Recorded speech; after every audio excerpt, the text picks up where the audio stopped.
Good morning, everybody, and welcome to my weekly market update. This is a big one. It is Friday, June the 28th, and we are absolutely excited about some major developments that are happening this morning. So let's go ahead and dive right in and talk about what's going on.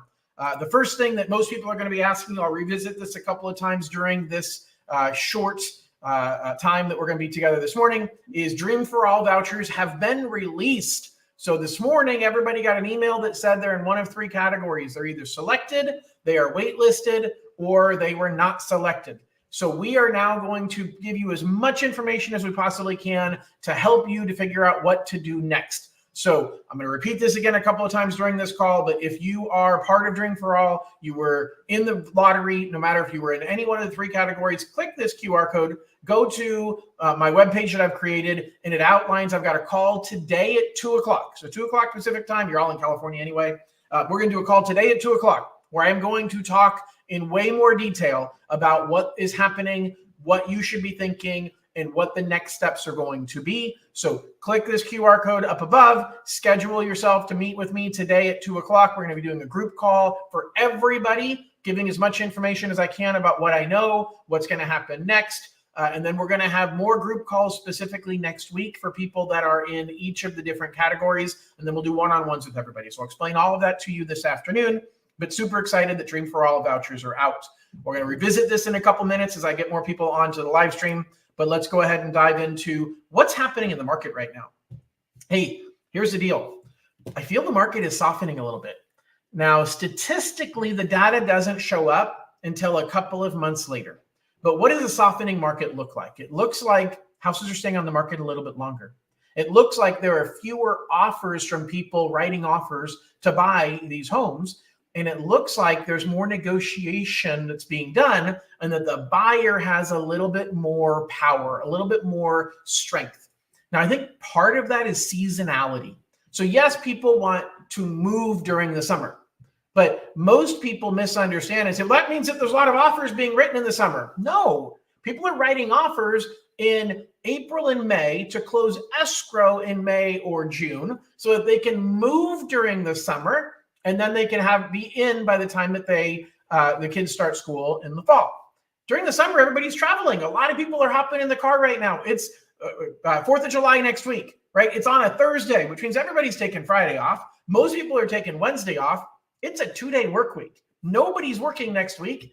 And these people, the buyers, your mind isn't necessarily on buying a home. Now, for those of you that just got a voucher for Dream for All, that is all you're thinking about is buying a home. And I'll address that with you in a couple of minutes. But the fact is, for most people, this is a slower season. This is a slower time when things start to slow down. They pick up a little bit in August. They pick up a little bit as you've got buyers that are saying, hey, you know what? Now that I'm back from summer vacation, I really want to see if I can get a contract to know what school district I can at least register my kid in, even if we don't close escrow until after school starts. So a lot of this, I kind of like the analogy of thinking about the market each year like the Golden Gate Bridge. And so on the two ends is the low end, and then the bridge goes up and it peaks, and then it kind of comes back down in the middle. And so that is like going from January through around May, and we hit the peak, and then it comes down a little bit, and it comes back up in around August, September, and then it drops again going into the end of the year, and it picks up and starts to cycle over again. That's normal. This one feels a little bit early. It feels like the market kind of started slowing down in, earlier than what we had seen previously in previous years. But remember, COVID kind of skewed all of that. We had a hot market all the way through the year. There wasn't any peaks or valleys. It looked more like the Bay Bridge, flat, right? A little bit lower at one end, a little bit lower at the other end, and it stays pretty flat all the way through. So you've got, hopefully you like my bridge analogies, you've got to understand the market. But the good news is this is definitely an opportunity for buyers. I'm seeing homes on the market longer. I'm talking to sellers who are saying, hey, I'm not getting as many offers or any offers. I'm not getting as many showings. So if you're a buyer, you have an opportunity. You have an opportunity to negotiate, maybe get some seller credits. You have an opportunity to negotiate the price on the home or the terms on the home. Don't squander that opportunity, but make sure that you've got a great real estate agent on your side. Now, for those of you who are selected for Dream for All vouchers, I'll cover this again at the end, but real quick, scan the QR code above. It's going to take you, or it's in the description down below. It's going to take you to a web page I created. We're doing a call today, a group call at 2 o'clock, and then we're going to do specific calls for which category you're in next week. It's all explained on that website. All right. So speaking of picking a great real estate agent, there's a lot that's been happening over the last year plus, well, really for the last 4 or 5 years, about these lawsuits and about realtors and who's paying for my realtor and how does all of that work. And we're about to hit July. So rewinding back to March. In March, there was a settlement with the National Association of Realtors and the attorneys on some of these lawsuits. And those settlements, I got a comment here, so let's take a look real quick at what my comment is. All right, so you're asking about the wait list. I'll get to that in a minute. So I will cover that in just a couple minutes. All right, so the settlement with the National Association of Realtors said that starting in July, and we're about to be in July, that a buyer has to sign a buyer-broker agreement to establish a relationship with the realtor that's helping them buy a home and to decide how much they are paying for that realtor's services. Now, that was postponed. That implementation was postponed. I believe it's August 17th. So we have a month and a half left. But what's happening right now is each entity, whether it be the brokerage or whether it be the state association in California, the California State Association releases new forms every year. Well, they've been working on a new buyer-broker agreement. And that buyer-broker agreement is the relationship, the document that establishes the terms that you as a buyer have on what you owe your real estate agent. And last week we had some pretty interesting developments where I got all this information from a Housing Wire article which is a source I trust explicitly. And they said the Department of Justice sent a letter to the California Association of Realtors saying that they have major issues with the proposed form they're going to be releasing for a buyer broker agreement. And it is now the California Association of Realtors says, yeah, we're making edits and we're postponing implementing this, because what it has to do with is who keeps extra money if the seller was offering more than you agreed to pay your real estate agent. Okay. Lots of moving parts to this, but that's an example where the agreement is designed to be fair to both parties. And the Department of Justice says, we don't think it's fair to the consumer. We think that California's specific agreement they were about to release is not fair to the consumer and that it is more one-sided on the side of the real estate agent. I'm not saying it is or it isn't. I have not seen a copy of it, so I can't tell you if it is or it isn't. But what I do know is California Association of Realtors is under great scrutiny right now. They've scrambled. They've paused the release of the form because it's supposed to be released already. But it just shows the high focus on this. You're going to get more information from me going forward on what that's going to mean. It's part of what I'm going to talk about today at 2 o'clock for the people who were selected in the Dream for All voucher and help you understand what has to happen with selecting a real estate agent and how you engage with them. And we're going to be doing specific Zoom calls next week about that. So I want to really help you to understand how all of this plays out, because you're buying a home. If you're buying a home, you're engaging with a real estate agent, and the rules of engagement are in the process of changing. And the thing that I have heard many times, and I personally believe 100%, is don't believe anything you hear about what the final look of all of this is going to be. I'm keeping you updated on what I see, but what it's going to look like in the end, we won't know until we get to the end. So there's a lot to cover here. All right, let's talk again about Dream for All vouchers and what's going on. So I've got some comments here. Feel free to post comments if you've got. So PB asks, what are the odds for waitlist in the 300s? Are they slim? If people were waitlisted, missed the 90-day window, does it move on to the next waitlist? How about those who already purchased and got the voucher? Those are all great questions. I'm going to tell you, I'll give you a basic answer to it right now, but those are the questions that I'm going to be talking about today at 2. So scan the QR code above, click the link above or the link down below, and register for my live stream at 2 o'clock. And on that same page, you're going to see individual webinars that I am scheduling for next week for only the winners. Okay, so if you're a winner, you're going to go on one of the calls where you got a voucher selected, because what I'm going to talk to voucher winners is different than what I'm going to talk to waitlisters, and is different than what I'm going to talk to the people who weren't selected. So here's the challenge in answering that question, PB. Depends on what region you're in, because 300 is a pretty high number. I don't know if I'm guessing Los Angeles region has the most number of winners, 500 winners in Los Angeles region, which means there's 500 people on the wait list. I'm thinking you might be in that region. You'll probably tell me in a second in comments. But the bottom line is that means that of the 500 winners, 300 of them have to go away before you get selected. So I'd say that's pretty slim odds. And I think that in each market, and we'll go over it again during the waitlist webinars next week, I'm going to show you in every region how many winners and how many waitlisters there were. Because if you're number 300 and your region has 302 winners, there's almost no chance. If you are number 150 and your region has 500 winners, you might have a better chance. But if you're number 150 and your region has 160 winners, you don't have much of a chance. All right, so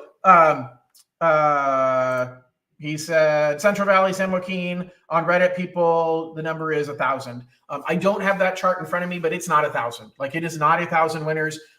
San Joaquin, Central Valley is, I believe, 8% of the state's population. So 8% of the vouchers went to that region. By the way, Cal Half is not clear about all of this stuff. So I am told that the wait list is based on the region that you're in. But I don't think San Joaquin County got 300 winners. So what you're telling me is potentially saying the information I've got is wrong. And you might be number 300 out of the entire state. So I am reaching out to Cal Halfa to try and get an answer on that as far as is the wait list per region or statewide. If you're number 300 in the entire state, that's awesome, because there's 1,700 waitlisters and you're number 300. The hard part is I don't know what the answer to that is. I'm trying to get more information. Again, I'll have more information hopefully at 2 o'clock today. And when you click the QR code above, you will see that you'll have options, and I'll show you in a second what those options are. So that's the best answer I have with as little information as we're being given. SoCal says you got waitlisted for Dream for All. I know. Honestly, guys, I feel like the wait list is almost the hardest result to get, because if you got picked, obviously that's great. If you didn't get picked, you can move on. But if you got waitlisted, you're kind of stuck. You're kind of in the same boat you've been for the last 60 days, saying, well, now I got to wait 90 days. And yes, PB asked in his original question, he said, hey, if somebody misses a 90-day window, does it move to the next person? Yes, it does. But Cal Halfa did say that there was a option in the registration portal. Once it said in the FAQs that you could ask for a 90-day extension. I just don't know under what circumstances they can ask for it. I already got an email this morning from one of my clients that I had approved and had submitted for Dream for All that they did get a voucher and they already bought a home. So he has to go into the system and he has to say, I reject my voucher. If he doesn't, then in 90 days and he hasn't used it and he hasn't asked for an extension, then it goes to somebody on the wait list.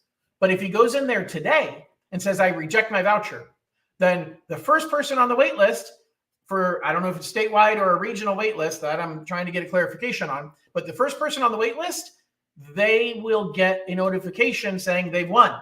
So there are opportunities if you're low on the wait list. If you have a low number, there's a really good chance. I've already heard from, again, one person just this morning that said, yes, I was selected, but I already purchased. And I think we're going to see more of that. I've already talked to people in the last 2 months. I've helped some people in the last 2 months who were in the process of buying a home, even though they were in the lottery waiting for the lottery to be selected. So Santosh says waitlisted number 600. Okay, then here's my proof, or here's my, if there is a number 600, then that means it's a statewide list, because no one region has more than 500 winners. And what we were told is the wait list is going to be the same size as the original list. So based on the fact that Santosh says that they are number 600 on the list, that tells me the wait list is not per region. So PB, the fact that you are number 3 in the 300s, I'd say that's a pretty good chance, because that means 300 people. And here's another one. Dirish, I apologize, I'm probably butchering your name. Waitlisted number 420. Again, here's what I'll tell you. The wait list is 1,700 people, 1,700 people. And clearly the fact that Santosh was, here's somebody else saying, I'm getting so many emails popping in right now, not comments, but emails that are coming in that are blocking my way. Andrea is number 613. So let me give you my logic really quickly. I am 100% positive that the largest group of winners is Los Angeles County with 500 winners. If the wait list was based on each market, then LA would have wait listers from number 1 to number 500. San Joaquin County would have wait list people from number 1 to number 175. But that is not the case, because PB said he's number 300 or in the 300s, and he's in San Joaquin County. There aren't 300 winners in San Joaquin County. And we're getting, here's somebody that's number 683. So we're seeing lots of people that are way over 500. That tells me for sure it is a statewide list. So if any person anywhere in the state does not buy, then it goes to the next person on the wait list. I love it. I think that's the right way that they should have done it. I'm glad that they only made the regional part for the original list and that the wait list is statewide, because that way we're not going to keep saying, hey, I'm number 1 on the list for this particular county, but there's so few vouchers for this county. None of the people ahead of me are ever going to fall out. You actually have the opportunity to win and get selected off of the wait list based on the entire 1,700 people in the state that received vouchers this morning. So I want to show you really quickly what it is that you're going to see when you scan the QR code if you have not already done it. The first thing you're going to see is the pop-up window here that's going to tell you about my call 2 o'clock today. So if you haven't registered for it, if you have more questions like this, my focus is fully on Dream for All during that call at 2 o'clock today. And then if you scroll down, what you're going to see, again, general webinar today, no matter what, everybody can go on that one. If you're a winner, you're going to click here. If you're waitlisted, click here. If you are not selected, click here. No matter what group that you are in, I'm going to do 2 things for you. I'm going to have a specific webinar for the people in your group. So this is a specific webinar that is going to be a group webinar, and I'm having 2 of them per category. So Monday at 11 a.m. or Tuesday at 4 p.m. via Zoom. Click on whichever one that you want. And then jump over here and schedule an appointment with me. So if you're a winner, you're going to schedule an appointment using, no times this month, but we got times next month. So as you scroll down here, you see a bunch of times. Schedule a time. If you're a winner, you need to get your time in as soon as possible.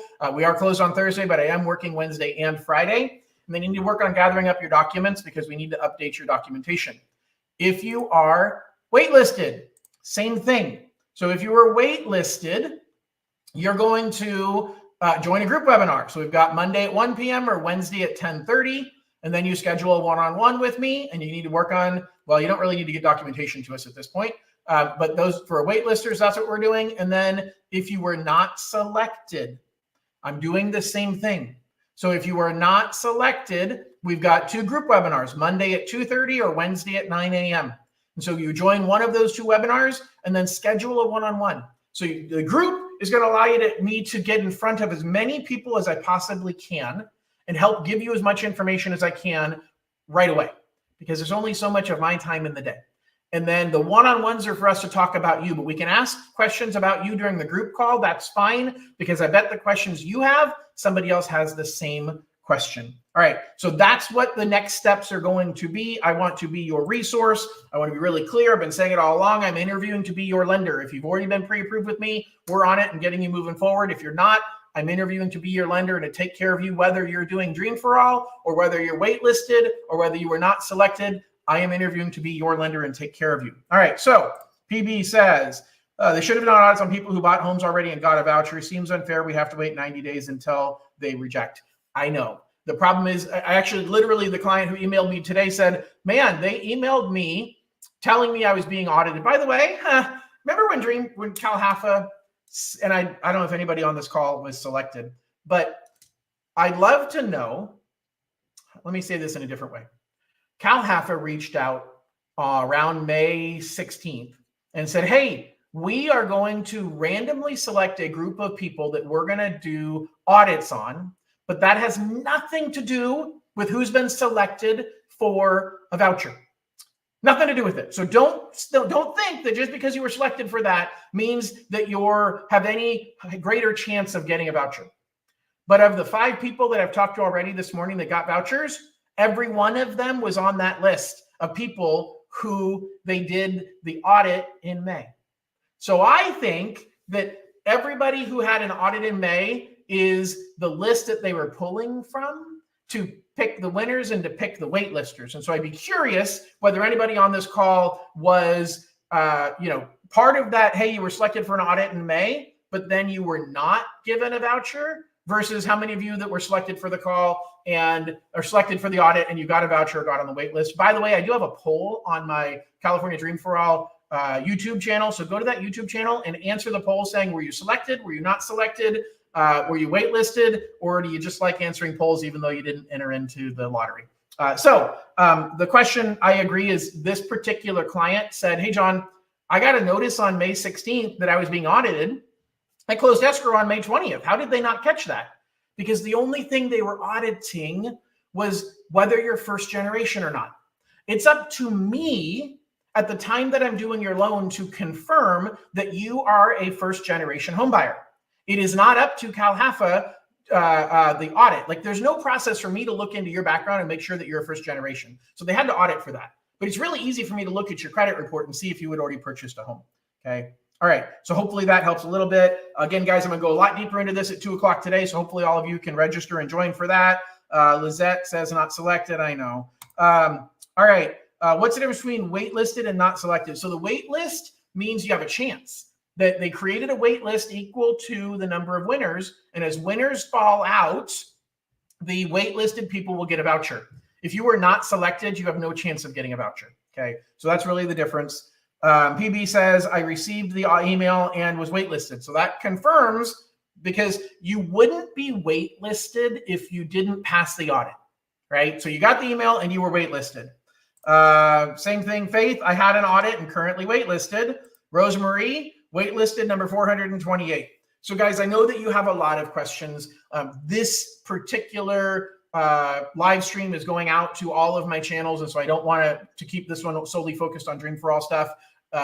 2 o'clock today, we are having a specific webinar at 2 o'clock today. Click on the QR code up above or the link down below. Register for that webinar. I'll be able to answer all of your questions. You can post questions in chat. I can talk through all of that with you. And then we're going to have Zoom webinars next week. So register for those as well. Here's the truth. Even if you're not planning on using me, pick my brain. Use me for information. Hopefully you'll realize that I have better information than your current lender and you choose to work with me anyway. But the truth is, I'm okay with being a guide for you, even if I'm not the one that you chose. I, again, love to be the one that you choose.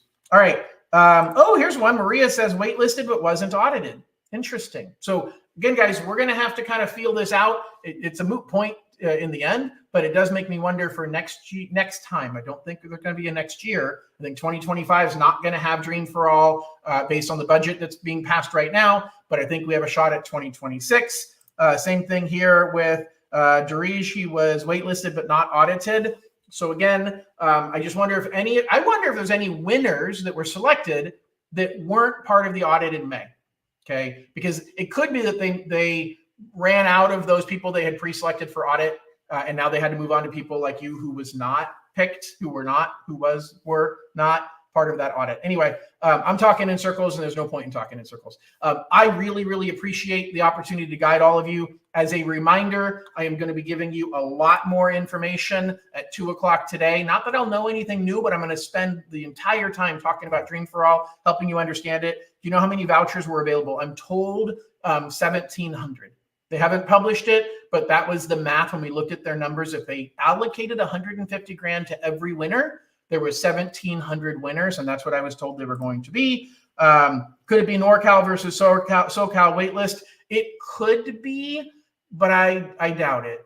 My gut says no. So could it be true? Absolutely. My gut says that it's not true, and that there is a single waitlist. So hopefully that helps. Again, guys, I'm going to be here at 2 o'clock on a webinar, similar type of format, and I'd love to join you. That will be live streamed as well. Today's webinar will be live streamed. Next week's Zoom calls will not, but you can see today's webinar on all of my channels as well. So thank you for joining my market update. For all of you waiting for Dream for All, I know that this is the day we've been waiting for, and I'm looking forward to continue guiding you and giving you all the information you need to be successful. So I hope to see all of you and more at 2 o'clock this afternoon. Have a wonderful midday, and we'll talk to y'all soon.